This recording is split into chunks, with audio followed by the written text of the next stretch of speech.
Hi guys! Today I'm going to be talking about all the books that I read in March. So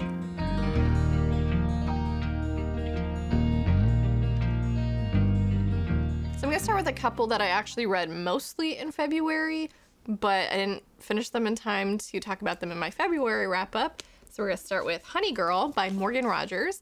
This was a Book of the Month choice for January, and they kind of build it as a romance, but it's not. It's definitely much more of like a coming-of-age story. It follows this woman named Grace Porter, and she just graduated with her PhD in astronomy, and she's fought her entire life to be the best. She is Black, she is queer, so she's always felt like she's had to sort of do better than anyone else to prove that she belongs. And her father is also a very like strict military man, so she's always trying to prove to herself and to him and everybody else in the world that she's competent and that she deserves what she has. So when she graduates, she kind of meets a roadblock in her career, and it sort of sends her spiraling. She ends up going to Vegas with a couple friends, and she gets married to a stranger named Yuki. And she's sort of trying to reflect on, you know, after a lifetime of being super organized and following her goals, why she did something so impulsive. And in chasing those answers, she sort of ends up running away from her real life problems. And yeah, so it was pretty good. I gave this a 4 out of 5. Again, definitely not a romance, which is what I was expecting going in. The relationship between her and Yuki is interesting, and I loved the way they sort of interacted with each other. It doesn't work out how you would expect sort of a Vegas wedding to work out, but it is definitely more about Grace's own journey to like self-acceptance, self-love, dealing with anxiety and depression, and her anxiety about her life was palpable. There was a couple times I had to put this down because I was just like, this is a little too much for me right now. So yeah, it was a bit of a heavy read, more so than I was expecting, but it was really good. So I gave this a 4 out of 5. The next book that I read mostly in February but wrapped up in March is The Fifth Season by N.K. Jemisin. I actually mostly listened to this on audio, but then my hold for my library audiobook expired and it returned it, and then I tried to borrow it again and there was like a 14-day wait, so I just went out and bought the book because it's really good and I wanted to own the book, and I'll probably buy the next 2 as well.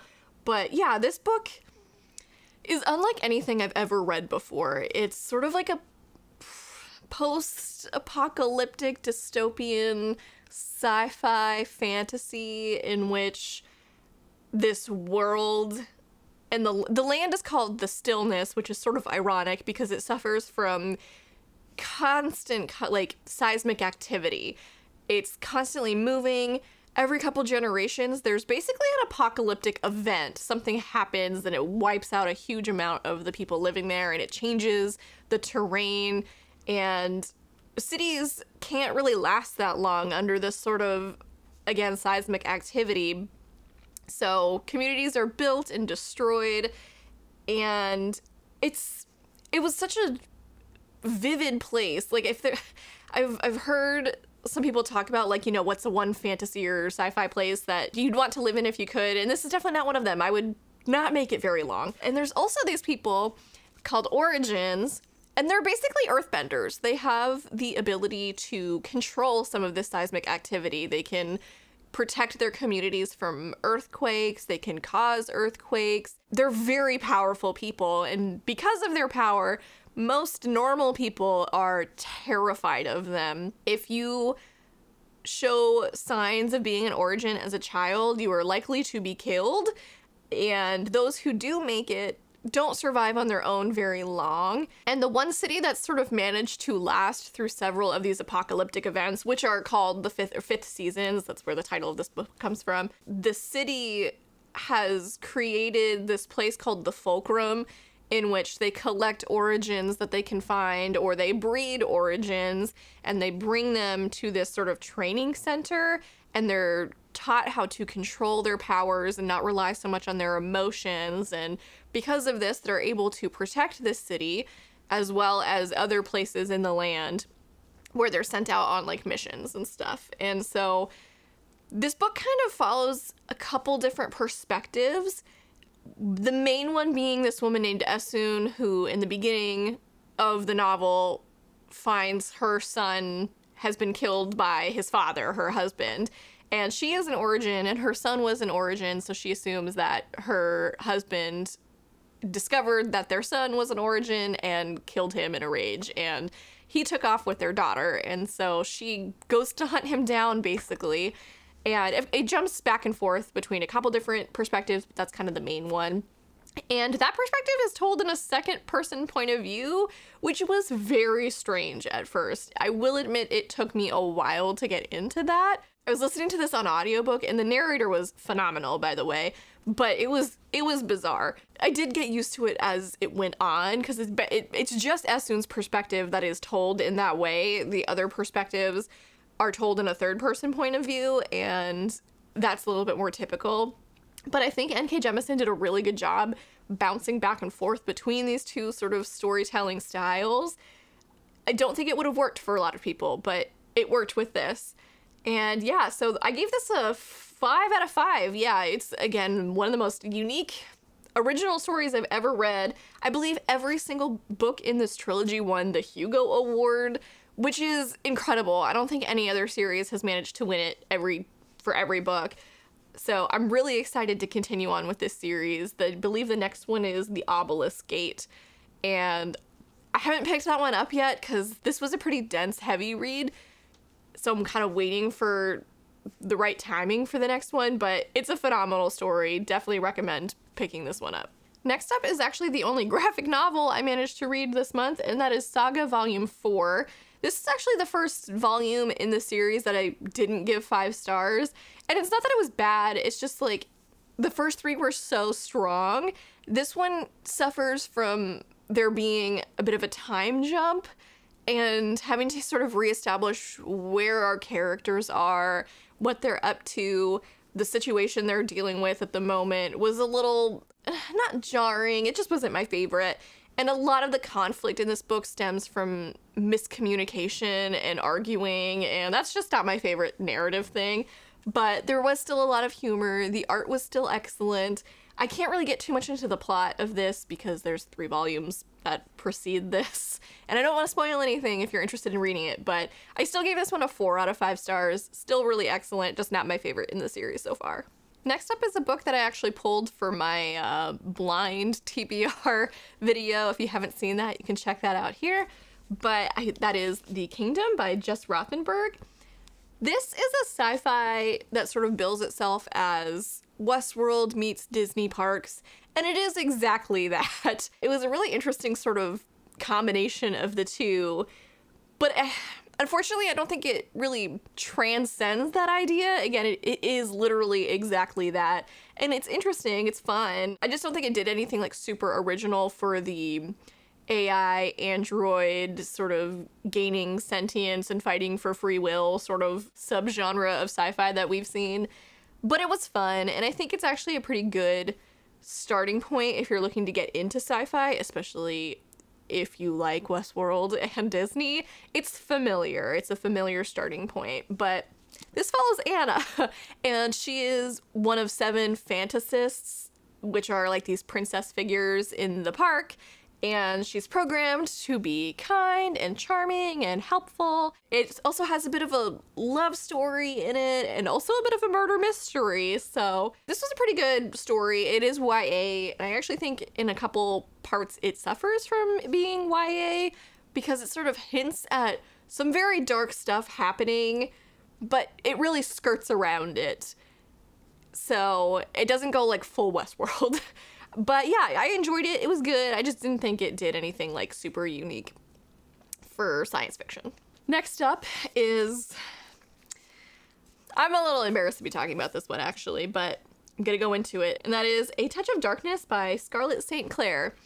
This book is trash, but it's fun trash. I got really caught up in the webcomic Lore Olympus on Webtoon. And I just sort of needed something to fill the Persephone Hades hole that catching up on that cartoon left in my heart. And this is a pretty popular Hades Persephone retelling, but it's not good. It could use some editing. I believe this is self-published. It may or may not have started on Wattpad. I'm not sure. The writing is not great. But if you like the Hades Persephone story, it might be worth suffering through. I enjoyed the way Scarlett Sinclair actually wrote Hades. I thought it was pretty in line with sort of this modern imagining of him being this more not evil but lonely figure, and I thought he was written pretty well. But Persephone as our protagonist was insufferable. She was so annoying. She jumped to conclusions so fast with nothing backing it up. She just assumes the worst out of people, especially Hades, who we're supposed to believe she's falling in love with, and it was not good. This was also pretty steamy, so don't read this if you don't like that. That's kind of the main reason to read this, actually.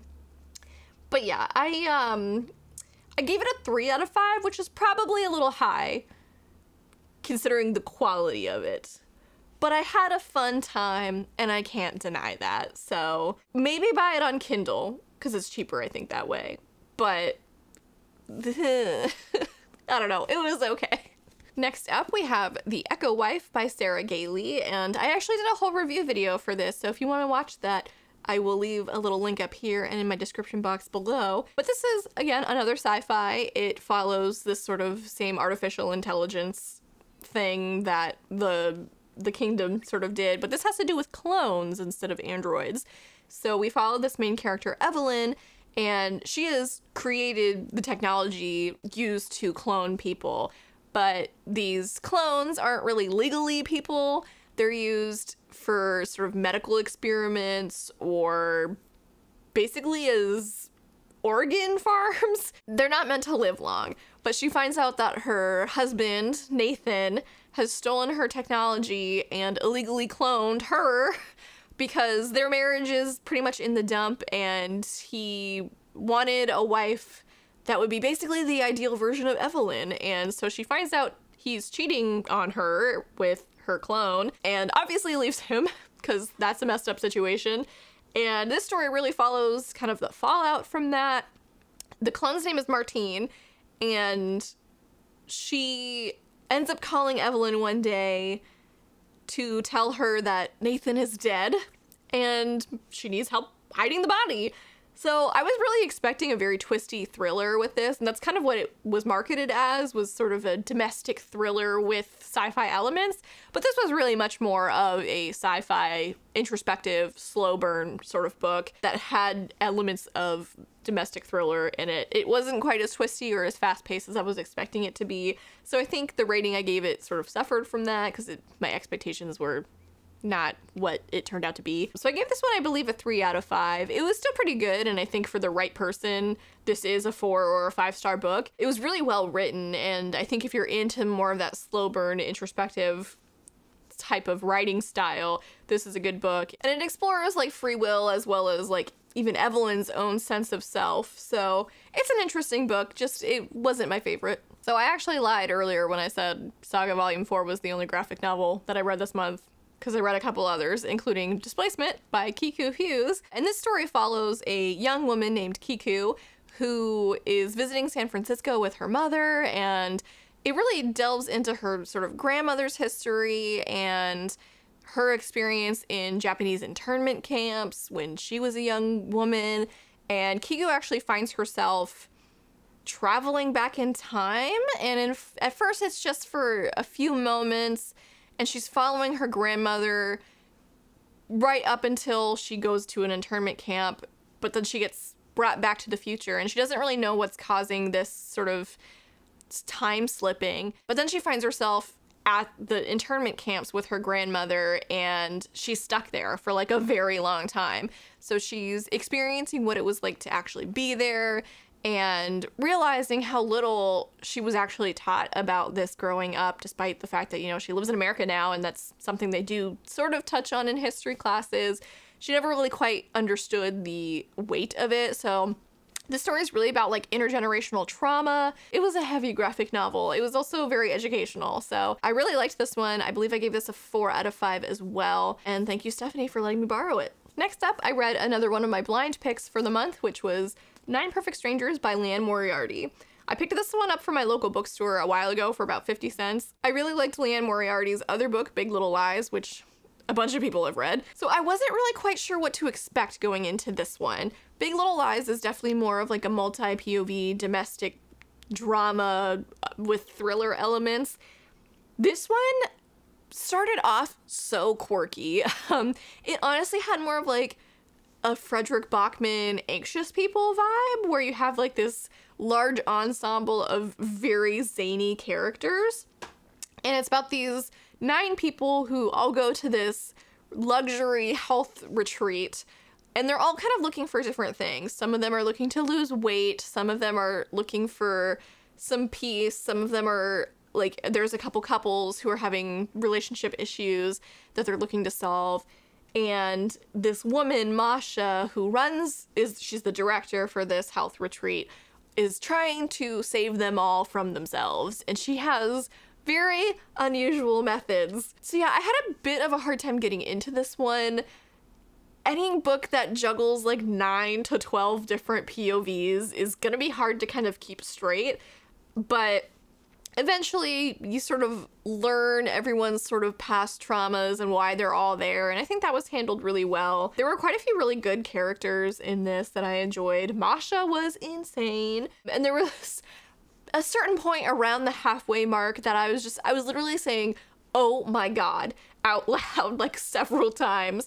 And from that point I couldn't put it down. I think it had a lot of really good twists, but I think it was having a difficult time, like I said, trying to establish what type of story it was. Tonally, it was a little all over the place. I gave this one a 3 out of 5 as well. I was kind of leaning more towards a 3.5, maybe rounded up to a 4, because I did enjoy it, but I don't think it's one of those books that's gonna like stick with me for a really long time like Big Little Lies did. So those are the only 2 Leanne Moriarty books that I've read, and this just wasn't my favorite so far. But I'm looking forward to reading some of her other stuff. I have The Husband's Secret on my TBR shelf as well, and I've heard good things about that. So I'm definitely gonna keep reading this author, and I liked this book. Next up, I read an ebook called Heart of the Fae by Emma Hamm, and this is sort of an Irish Beauty and the Beast retelling. I will say, I didn't think the Irish setting was like super, like it wasn't very like atmospheric in the way that I was expecting it to be. This character Sorcha ends up going to this Fae realm in order to seek out a cure for this plague that is haunting her community, and her father is like on his deathbed, and so in an effort to save her father, she goes out on her own adventure and ends up falling for this sort of beastly prince character who she refers to as Stone, because Fae don't reveal their true names, because then you have like a certain element of control over them. I did think it was a little bit insta-lovey for no reason. They end up very drawn to each other very quickly, and I didn't quite see why, because they're very different people with very different issues, and their first meeting they were like yelling at each other, but then all of a sudden they were like, oh god, I'm so into this person. So that was a little unbelievable for me, even for like a fairy tale. And it was just okay. I gave this one 3 out of 5 stars as well. This was my first Emma Hamm book, and I know she's big on like fantasy romances and stuff, so I believe there is a sequel to this, but I don't think I'm gonna be picking it up. It left off on a kind of annoying cliffhanger.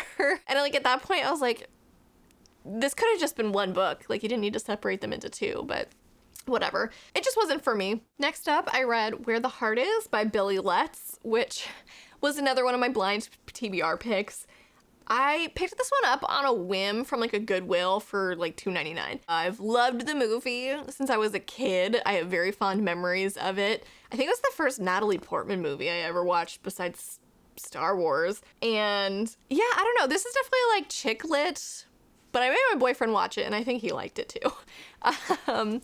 But yeah, so this story follows a 17-year-old girl named Nova Lee, and she is 7 months pregnant when her boyfriend and her are moving across the country from Tennessee to California, and they stop at a Kentucky Walmart because she needs some stuff, and they end up getting in this fight, and he ditches her at this Walmart. She's all by herself. She's so far from home. She has like no family she can call, and this takes place in like the late 90s, so she doesn't have like a cell phone or anything. She's very poor. And so she's all by herself, and she also has this crazy fear of sevens. So the fact that she's 7 months pregnant is just, it's a bad omen for her. And so this whole story is about how she finds this community in this place where she was thrown away like trash, and sort of forges her own family. And it's a really touching book. I wasn't sure if I was gonna like this as much as I do the movie, because the movie has like a really big nostalgia factor for me. But I did like the book. I thought it was well written. It's actually a very close adaptation, the movie is. There was a couple elements that were different and a couple characters that were taken out of it for the sake of time for the movie, but I think if you've seen the movie, you would like this. It's very close. I was reminded how much I love the love interest Forney reading this. He's so cute and really helps Nova Lee become, you know, more than she ever thought she could be. And I don't know, this was just, it's such a strong, like, pick your life up sort of story. And it's so cute, and I loved it. And I gave it 4 out of 5 stars. Next up is the last graphic novel I read this month, which, again, I don't know why I said Saga Volume 4 was the only one I read. I'm an idiot. Anyways, I read Mooncakes by Wendy Zhu and Suzanne Walker, and this follows a cute little witch and her non-binary werewolf friend, and they're trying to figure out what is plaguing the forest in this town. There's like a demon, and they don't know why. And so this witch has 2 grandmas who are also witches, and they're also trying to help figure out this mystery. And this was really cute. The art style was really adorable. I do wish it was kind of multiple volumes, though. I believe this is a standalone, unless I'm mistaken. So there wasn't a whole lot of like plot to this book, but it was more character driven, which is totally fine. I don't dislike that. The werewolf character especially is kind of going on this self-discovery journey to really embrace their powers and themselves. And yeah, it was cute, and I liked their relationship a lot. It was, I've said cute like a million times, but that's like the #1 adjective to describe this graphic novel. Just everything from the art style to the characters was just so adorable, and it gave me the warm fuzzies. So I gave this a 4 out of 5 as well. Next up, we have Spinning Silver by Naomi Novik, which is a multiple POV standalone fantasy story. This is the first Naomi Novik book I've started and finished. I did try to pick up Deadly Education last year, and I did not like it. So I was a little hesitant in picking this one up, but I've heard it's amazing. I've heard it compared a lot to The Bear and the Nightingale and like the whole Winter Night series. So I was intrigued, but I was also worried in that aspect that it wouldn't live up to the Winter Night series, because I loved that series so much. And I can definitely see where they're coming from when they say that, but I do think this is definitely like its own thing, especially in the writing. It's not quite as atmospheric as The Bear and the Nightingale was, but it's still very good, and I thought the world building was really good. And in the story, we follow this main character, Miriam. She is the daughter of a moneylender who has a very gentle heart and is therefore not very good at his job. So therefore, their family is sort of suffering and starving, and her mom is literally like sick and dying. So Miriam is like, enough, and goes out into the community and demands their payments, basically. And the community has really taken advantage of her family and her father specifically over the years. So they borrowed this money kind of expecting to never have to give it back.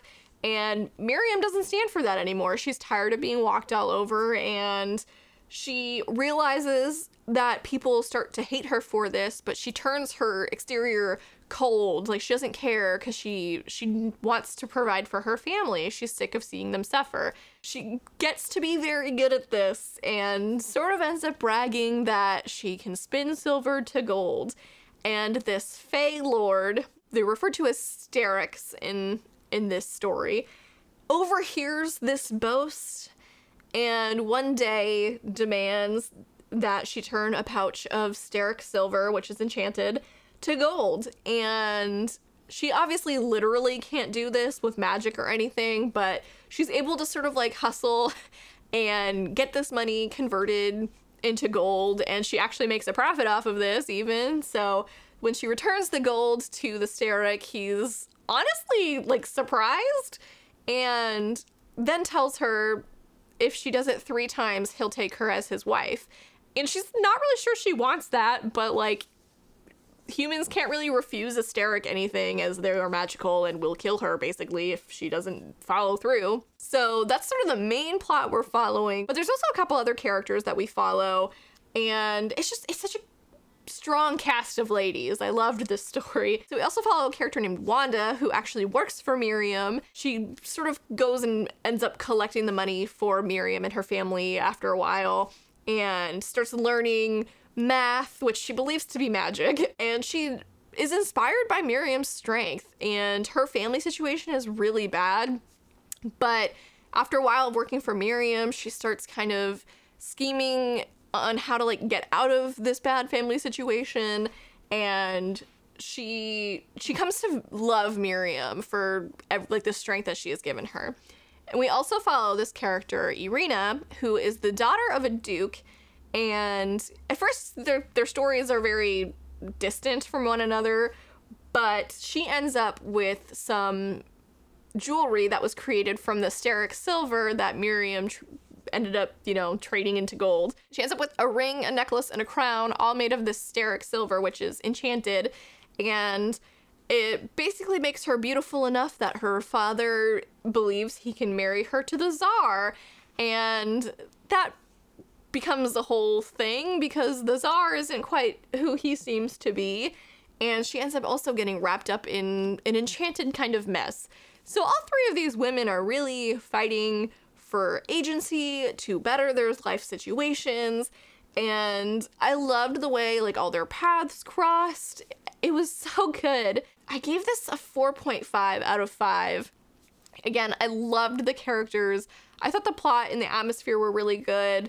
My one complaint is that the ending, I think, dragged just a little bit.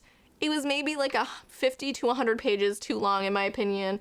And I also don't know if I totally bought the ending, and I won't go into detail about what that is because I don't want to spoil anything. But if you read it, you know, I think maybe, I don't know, maybe I'm the only person with this problem, but there were just a couple of things, like the way they wrapped up, I was like, really? After all of that?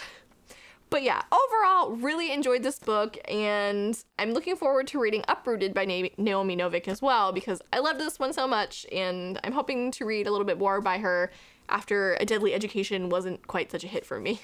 And lastly, we have TheAnimators by Kyla Rae Whitaker, which is the last book I pulled from my blind TBR, so I got to all of them. I did it.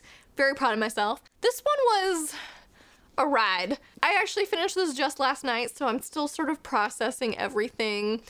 I will say it took me quite a bit to get into. The first 75 pages, I did not know where this story was going, and I wasn't sure if I cared. But I ended up picking this up initially because I'm an adult who likes cartoons, so I was really interested to read a story about female animators and the industry and stuff, and I didn't really quite know what the story as a whole was going to be, but I knew it was going to follow sort of the friendship between these two partners and them sort of forging a space for them in the creative animated world.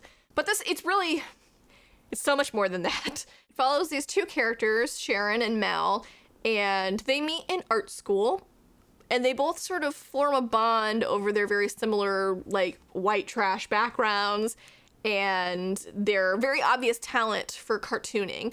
So they end up becoming creative partners, and then we jump 10 years into the future, and their first, like, feature-length animated film has just come out, and it's being regarded with a lot of, like, acclaim. So it's doing really well.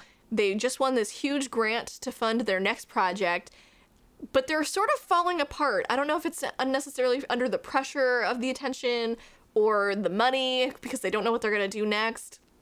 But Mel is very off the rails. She's always kind of like the life of the party, but she has a really complicated past, and the movie that they made is about that past. Sort of issues she had with her mother, who was arrested when Mel was 13, and it's a lot for her to deal with, even though on the outside she's like very jokey and like just making fun of everything. And Sharon, who is kind of our main character, she's the one that we follow the most, is dealing with a lot of insecurity about like her own talent, because Mel is such a superstar, and Sharon has always seen herself as the one that like just keeps projects going, but Mel is like the big idea person. So she's not really quite sure who she is like without Mel. And not necessarily that they're not working together anymore. Just, you know, she has insecurities. And I can't really get into much more than that without really spoiling some of the big things that happen in this book, because honestly, they just smacked me in the face. And I don't, if you want to read this, I don't want to ruin that for you. But it was a roller coaster. There are so many traumatic things that happen in this book, either like within the actual narrative or that they're reflecting on previous traumas in order to process. But it is a ride. I don't know. I'm still processing it myself. I'm not really quite sure where I've landed on for a rating, because again, it did take me such a long time to get into, and I'm not even sure if I loved the ending, but it evoked a lot of feelings for me. I laughed, I sobbed, I was depressed reading this. So I don't know. It's not a book I've heard a lot about. So if you're curious about it, I would definitely say, like, pick it up. It's definitely more than what I expected it to be, but I think I'm still floating between like a 3.5 or a 4 out of this, because it was such an up and down sort of story. It had very high highs and very low lows. So it was a lot, but definitely lots of trigger warnings for this one. I don't even know if I can list them all out. There's, you know, if you have medical anxiety, maybe avoid this one. There's death, there's drugs. There's a lot. So just make sure you're in the right mental headspace for this book if you want to pick it up. All right, and those were all my March reads. It was kind of a weird reading month for me, pacing-wise, but I still managed to read quite a few books, so I'm pretty happy with that. If you've read any of these books, leave your thoughts down in the comments below, and feel free to like, subscribe, follow, do what you will. I'll leave my social handles in the description box as well if you want to follow me on Instagram or Goodreads. And yeah, so thank you guys so much for watching, and have a great day. Bye.